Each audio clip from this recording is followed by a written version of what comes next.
The city square was always bustling. Business people strode purposefully with briefcases in hand, parents herded their children towards school, and vendors shouted out their wares.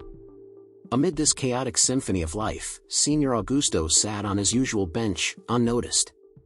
His spot, tucked beneath a sprawling oak tree, gave him a view of the square without forcing him into its center.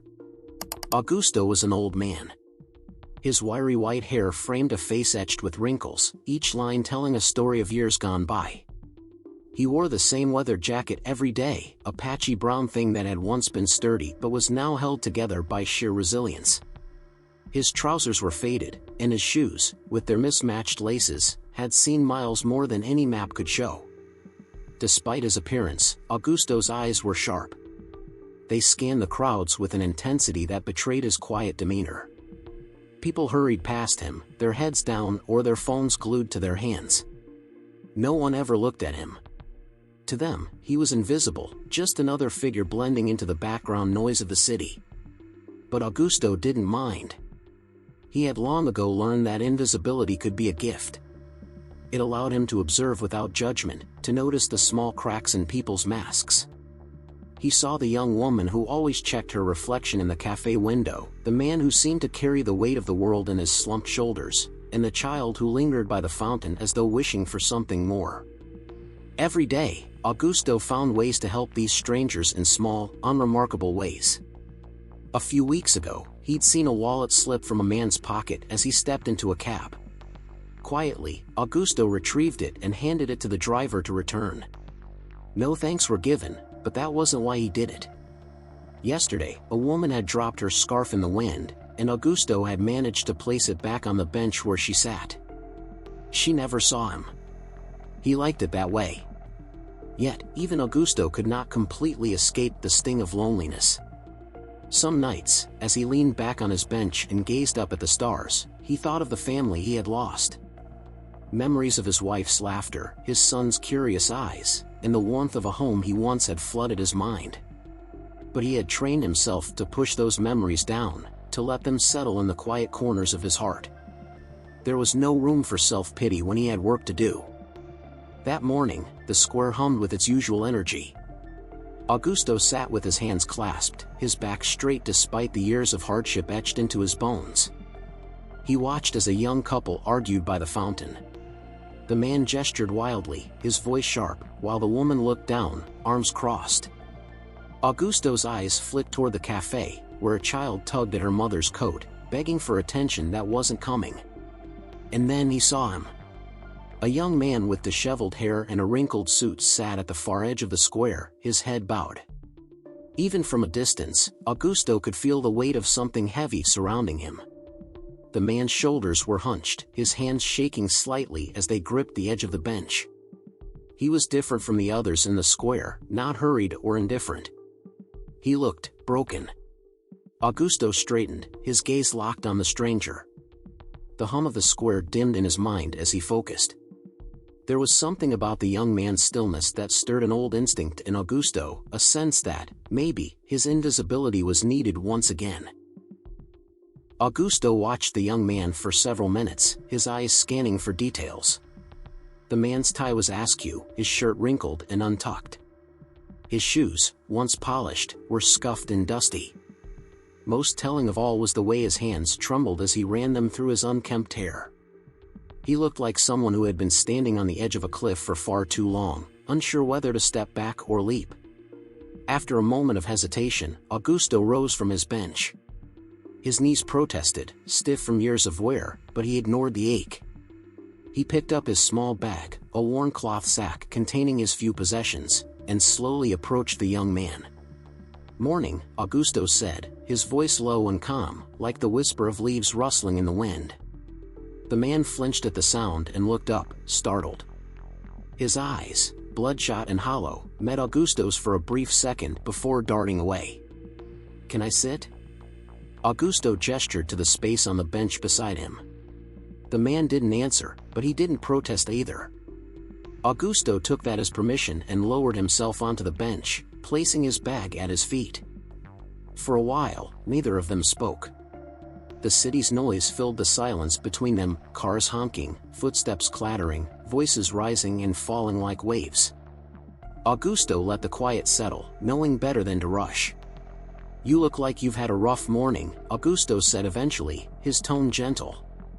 The man let out a hollow laugh, the sound sharp and bitter. "Morning? Try a rough year." Augusto nodded slowly, letting the words hang in the air. "Years can be heavy sometimes. Feels like they're never going to end." The man glanced at him, his brow furrowing. "What do you know about it?" Augusto smiled faintly. "More than you'd think." Something in the older man's voice seemed to disarm him. The young man leaned back against the bench and let out a long, shuddering breath. "I lost my job yesterday," he admitted. "Third one this year. And my girlfriend, she's gone too. Said she couldn't handle it anymore." He rubbed his face with his hands. "I don't even blame her." Augusto nodded again, his expression soft but unreadable. "Sounds like you've been carrying a lot on your shoulders. Too much for one person." The man laughed again, though this time it sounded more like a sigh. "Yeah, well, that's life, isn't it? You carry what you're given, even if it crushes you." Augusto tilted his head, studying him. "But what if you don't have to carry it alone?" The young man turned to him, confusion flickering in his tired eyes. "What are you talking about?" "Sometimes," Augusto said, his voice steady, "all it takes is someone to share the weight, even for a little while. Someone to remind you that you're not as alone as you think." The man stared at him, his lips pressed into a thin line. For a moment, it seemed like he might dismiss Augusto's words entirely. But then his shoulders slumped, and he let out another deep sigh. "I don't know," he muttered. "Feels like no one really cares. People just walk past you, like you're not even there." Augusto's lips twitched into a small smile. "Believe me, I understand what that feels like." The man blinked, his gaze sharpening as he looked at Augusto more closely. For the first time, he seemed to notice the old man's ragged clothes, his calloused hands, the lines of weariness carved into his face. "Wait, you're—" "A man like you," Augusto interrupted gently. "Someone who's been through a rough year, or 2, or 10. The young man opened his mouth, then closed it again, unsure of what to say. "What's your name?" Augusto asked. "Raphael," the man replied after a pause. "Raphael," Augusto repeated, as though testing the name on his tongue. "Well, Raphael, I won't pretend I have all the answers. But if you'll let me, I can sit here with you for a while. Sometimes, just having someone next to you makes all the difference." Raphael looked at him for a long moment, something unreadable flickering in his eyes. Then, slowly, he nodded. They sat in silence after that, but it was a different kind of quiet, one that felt less like an absence and more like a pause, a space where something new could grow. For the first time in a long while, Raphael didn't feel entirely alone. And for Augusto, that was enough. The days began to take on a new rhythm for both Augusto and Raphael. Each morning, Raphael would arrive at the square, his steps hesitant at first, but gradually more assured as the weeks went by. Augusto would already be there, seated beneath the sprawling oak tree, a faint smile tugging at his lips as he watched the young man approach. They settled into an unspoken routine. Raphael brought coffee for both of them when he could afford it, cheap, steaming cups from a nearby vendor. They would sit on the bench, talking about life in fragments, snippets of Raphael's frustrations and Augusto's quiet wisdom, woven together like threads of a tapestry. One crisp morning, Raphael broke their usual rhythm with a question. "You always seem to know what to say," he said, staring into his coffee cup. "How do you do that? How can you still care when no one seems to care about you?" Augusto chuckled softly, a sound like leaves rustling in a breeze. "When you've lived as long as I have," he began, "you learn that caring is less about them and more about you. It keeps you human." Raphael frowned, his brows knitting together. "But it doesn't bother you? Being invisible?" For a moment, Augusto was silent. His gaze drifted over the square, lingering on the bustling crowd. "It used to," he admitted. In the beginning, it hurt to see how easily people look past you, like you're not even there. But then I realized something: being invisible gives you a different kind of power. You see things others don't. You can help in ways they never expect. He leaned back on the bench, the sunlight casting long shadows across his face. And sometimes, he added, you even find people who see you anyway. Raphael glanced at him, the words settling in his chest like stones dropped into still water. He thought about how he'd walked past Augusto 100 times before noticing him that first day. It was a humbling realization. Tell me about you, Raphael said after a pause. Before all this. Augusto smiled faintly. Ah, my past. That's a story with too many chapters.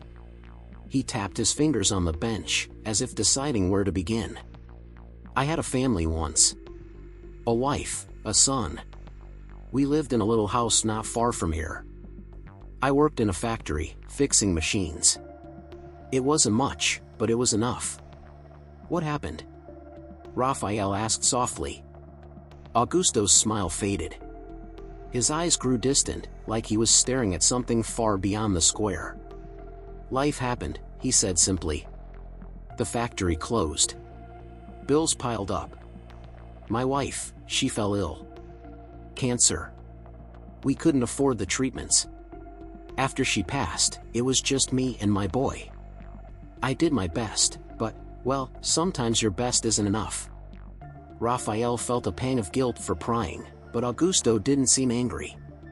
If anything, he looked relieved, as if speaking the words aloud lightened a burden he'd carried for years. What about your son? Raphael ventured. Augusto hesitated. He's out there somewhere, he said finally. I haven't seen him in years. After everything fell apart, he left. I don't blame him. He deserved a better life than the one I could give him. Raphael didn't know what to say. The weight of Augusto's story settled over them like a thick fog. Yet, there was something in the old man's voice, a quiet strength, a resilience, that made it clear he hadn't let the pain consume him. What about you, Raphael? Augusto asked, turning the conversation back. What's your story? Raphael hesitated, caught off guard by the question. It's not much of a story, he said, his tone dismissive. Try me, Augusto replied, his eyes glinting with curiosity. With a sigh, Raphael began to talk. He spoke of his childhood, of growing up in a house where love was conditional and achievements were the only currency that mattered. He told Augusto about the relentless pressure to succeed, the constant fear of failure that had followed him into adulthood like a shadow. I thought I was doing everything right, Raphael said bitterly. Good grades, good job, steady girlfriend. But when the cracks started to show, it all fell apart. Now I'm just a mess. You're not a mess, Augusto said firmly. You're human. Raphael blinked, surprised by the conviction in Augusto's voice. Life isn't about never falling, Augusto continued. It's about learning how to get back up. And sometimes, it takes falling to realize what really matters. The words hung in the air between them, heavy with meaning. Raphael nodded slowly, feeling something shift inside him. He wasn't sure what it was, hope, maybe, or just the faintest hint of clarity, but it was enough to keep him coming back. Over the weeks, their conversations deepened. Augusto's wisdom and Raphael's honesty became a bridge between their two lives, each man learning from the other. For Raphael, the old man's presence became a lifeline. For Augusto, the young man's companionship reminded him that even in invisibility, he could still be seen. The morning air was colder than usual, the kind of chill that seeped into the bones and lingered. Augusto sat on his usual bench, his hands tucked into his patched jacket for warmth, as he watched Raphael approach. The young man carried 2 steaming cups of coffee and wore a faint smile that hadn't been there weeks ago. Morning, Augusto, Raphael said, handing him one of the cups. Morning, Augusto replied, the warmth of the coffee seeping through his hands. Their conversation flowed easily, a mix of light-hearted banter and thoughtful reflections. Raphael was beginning to feel like he'd found something rare in Augusto, a kind of anchor in the storm of his life. But the peace of their morning was shattered when a group of teenagers appeared near the fountain. There were 4 of them, their voices loud and brash as they kicked at the base of the fountain, laughing at some shared joke. One of them, a lanky boy with a baseball cap turned backward, noticed Augusto and Raphael on the bench. A grin spread across his face, the kind that promised trouble. "Hey, check it out," the boy said, elbowing his friends. "The old bum's got company today." Raphael stiffened, his grip tightening around his coffee cup. Augusto, however, remained calm, his expression unreadable. "Leave it, Raphael," Augusto said quietly, sensing the young man's growing tension. But the teenagers didn't leave it. They sauntered over, their laughter sharp and mocking. "Got yourself a new friend, huh, old man?" another boy sneered, leaning in closer. "What, you teaching him how to beg?" Raphael shot to his feet, his eyes blazing. "Back off," he said, his voice firm. The boys hesitated, surprised by the sudden show of defiance. But their leader recovered quickly, a smirk curling his lips. "Relax, man. We're just having some fun." "This isn't fun," Raphael snapped. "Go bother someone else." For a moment, the group seemed torn between standing their ground and leaving. Then, with a muttered curse and a dismissive wave, they turned and walked away, their laughter echoing across the square. Raphael sank back onto the bench, his jaw tight with anger. "Idiots," he muttered. Augusto took a sip of his coffee, his hands steady despite the tension lingering in the air. "Thank you," he said softly. Raphael looked at him, surprised. "For what?" "For standing up for me," Augusto said, his tone gentle. "Most people wouldn't." Raphael shook his head. "You don't deserve that kind of treatment." "No one does." Augusto smiled faintly, his eyes thoughtful. "You're right, but it happens. People fear what they don't understand. And when they fear something, they push it away." The words struck Raphael harder than he expected. He thought about how many times he'd walked past people like Augusto without a second glance, how he'd assumed their lives were nothing more than the sum of their appearances. He felt a pang of guilt, but it was quickly replaced by a surge of determination. "You shouldn't have to deal with this alone," Raphael said firmly. "There has to be a way to make things better." Augusto chuckled, a low, warm sound that carried no bitterness. "I've been doing this for a long time, Raphael. People don't change overnight." "Maybe not," Raphael said, "but they can change. I mean, look at me. A few weeks ago, I didn't even notice you. Now," he paused, his voice faltering. "Now, I can't imagine not coming here." Augusto's smile widened, a hint of pride glinting in his eyes. "That's the beauty of life," he said. "Sometimes, the smallest things make the biggest difference." Raphael nodded, but his jaw remained set, his thoughts churning. He couldn't shake the image of those boys mocking Augusto, couldn't accept the idea that this kind, wise man was seen as nothing more than an invisible figure in the world. As they sat in companionable silence, the square slowly returning to its usual rhythm, Raphael made a silent vow. He didn't know how yet, but he would find a way to honor Augusto's quiet strength, to show the world the man who had saved him from despair. Raphael couldn't stop thinking about what had happened with the teenagers.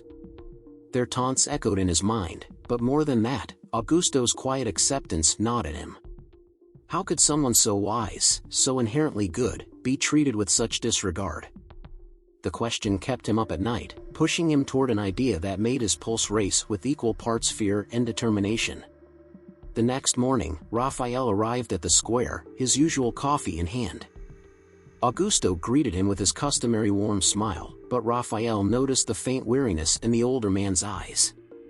He hesitated for a moment before sitting down, then blurted out, "I think I'm ready to face my boss." Augusto raised an eyebrow. "Oh? Not my boss," Raphael corrected himself. "My ex-boss. I need to go back to the company and talk to him. Demand my severance. Stand up for myself." His voice wavered slightly, but he pushed through. It's not just about the money. It's about not letting him walk all over me. I need to do this. Augusto nodded slowly, a small smile playing on his lips. You've already made the hardest decision, Raphael. Now you just have to follow through.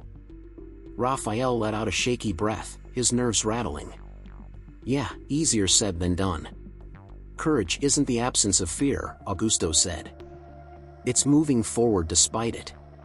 The words settled over Raphael like a protective shield.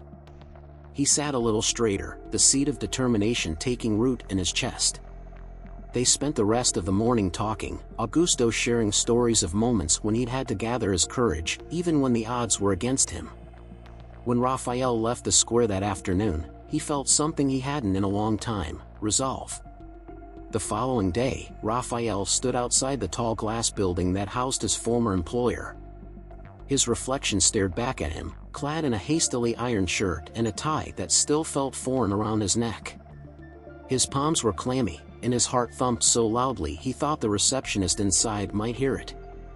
He took a deep breath and pushed open the door.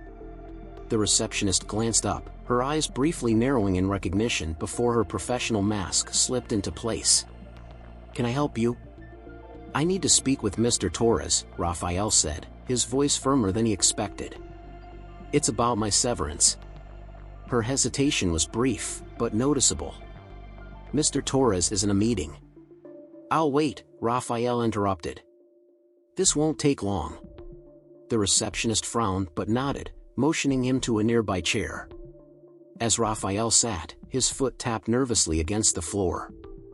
His mind replayed Augusto's words, courage is moving forward despite fear. Eventually, Mr. Torres appeared, his imposing figure framed by the doorway to the conference room.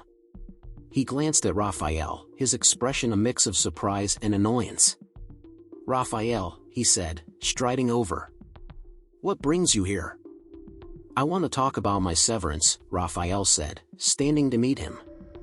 I'm entitled to it, and I deserve it. Torres' mouth twitched into a condescending smile. You know how things are, Raphael. The company is struggling. It wasn't personal, it was just business. But my severance is personal, Raphael shot back, his voice steady despite the knot in his stomach. You cut me loose without giving me what I earned. That's not right. A small crowd of employees had begun to gather, their curious eyes darting between Raphael and Torres. Raphael could feel the weight of their stares, but he forced himself to stand tall. Look, Torres said, lowering his voice. This isn't the place for this. Why don't we? No, Raphael interrupted, his confidence growing with every word. It's exactly the place. You expect people to stay quiet when you treat them unfairly, but I won't. I worked hard for you, and I deserve what's mine. The murmurs around them grew louder, and Raphael noticed some of the employees nodding subtly in agreement. Torres, however, didn't look impressed. And who gave you this newfound confidence? Torres sneered. Some life coach? Raphael hesitated, but only for a second. A man who's been through more than you can imagine, he said firmly. And who still has more integrity than you ever will. Torres' expression faltered for a moment, but he quickly recovered. Fine, he said sharply. I'll have HR process your severance. Are we done here? Yes, Raphael said, his voice calm but resolute. We're done. As Raphael walked out of the building, his steps felt lighter, as if he'd shed a weight he'd been carrying for years. His mind was still reeling from the confrontation, but one thought stood out clearly: he couldn't have done this without Augusto. The old man's words and quiet strength had been his guide. Later that afternoon, Raphael returned to the square, where Augusto waited on the bench under the oak tree. When Raphael told him everything, Augusto's face broke into a proud, knowing smile. You stood up, Augusto said. That's no small thing. Raphael nodded, his chest swelling with a sense of accomplishment. I couldn't have done it without you. You could, Augusto replied, his voice soft but firm. You just needed someone to remind you of the strength you already had.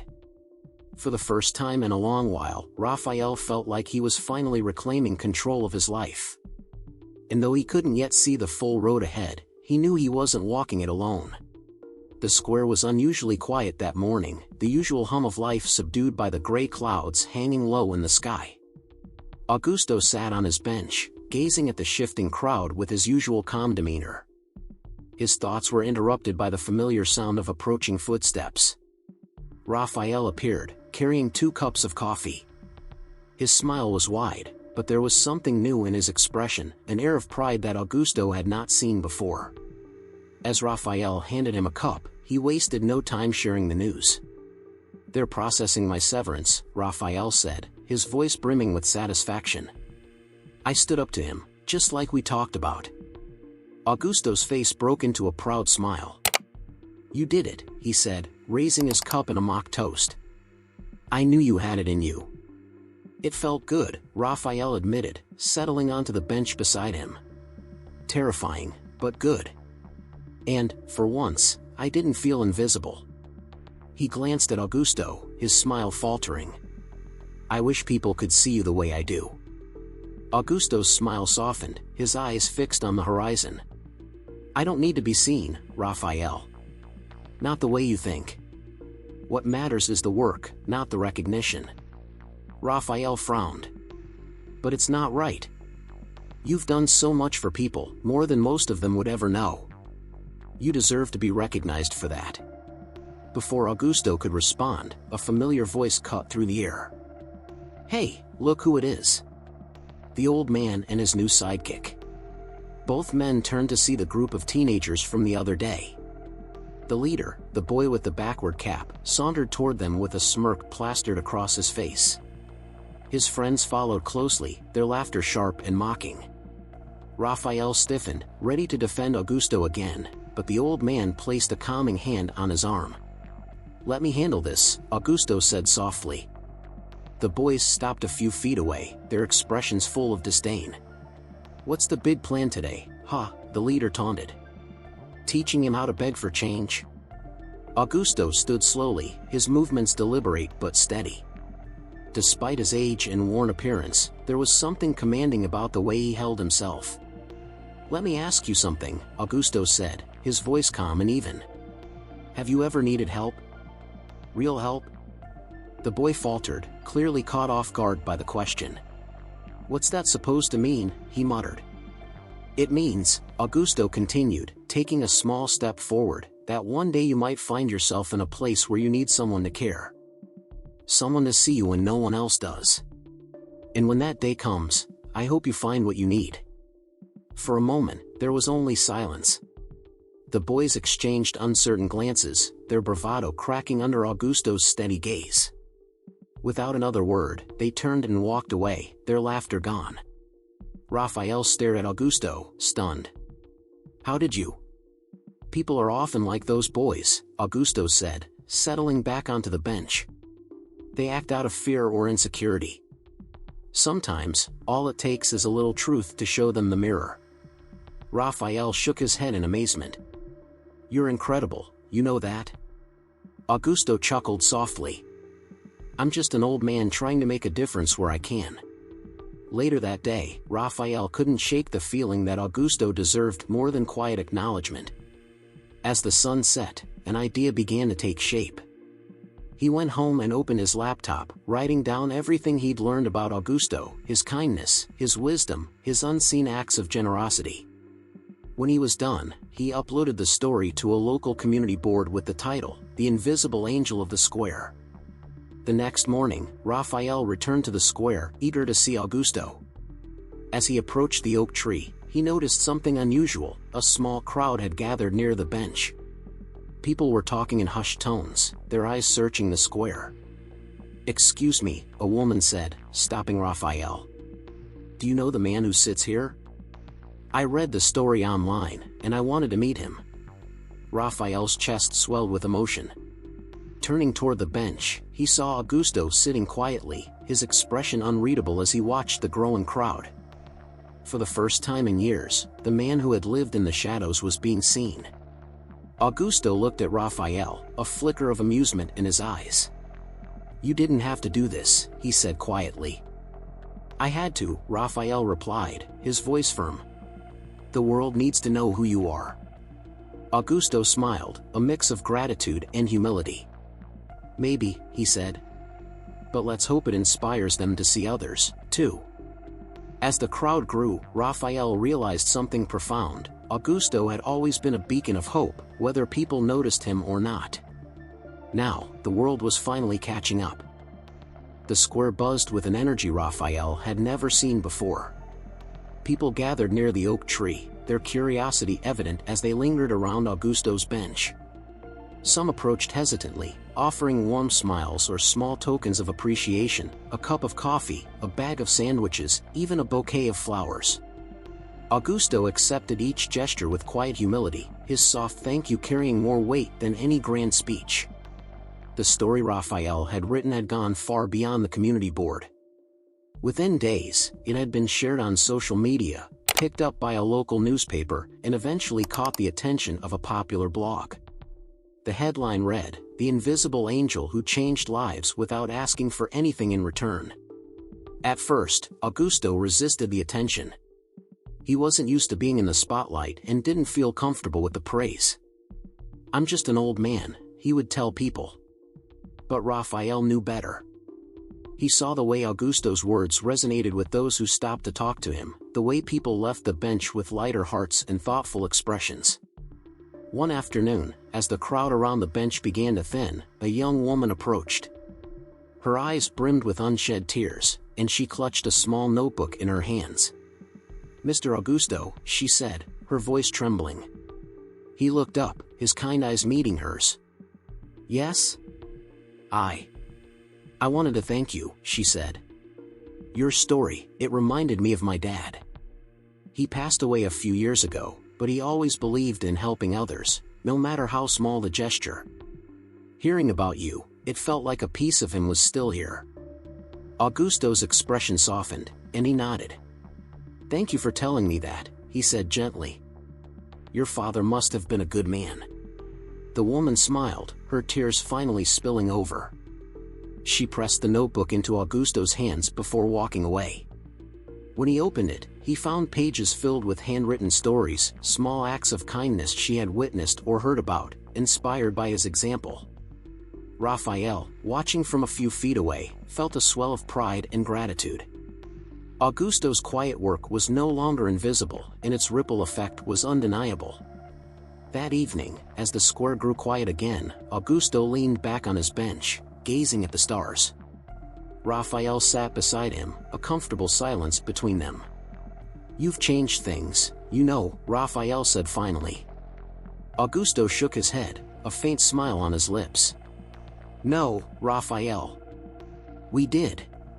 The square, once just another bustling corner of the city, now carried the memory of something extraordinary. And as the night deepened, the world felt just a little brighter, thanks to a man who never needed to be seen to make a difference.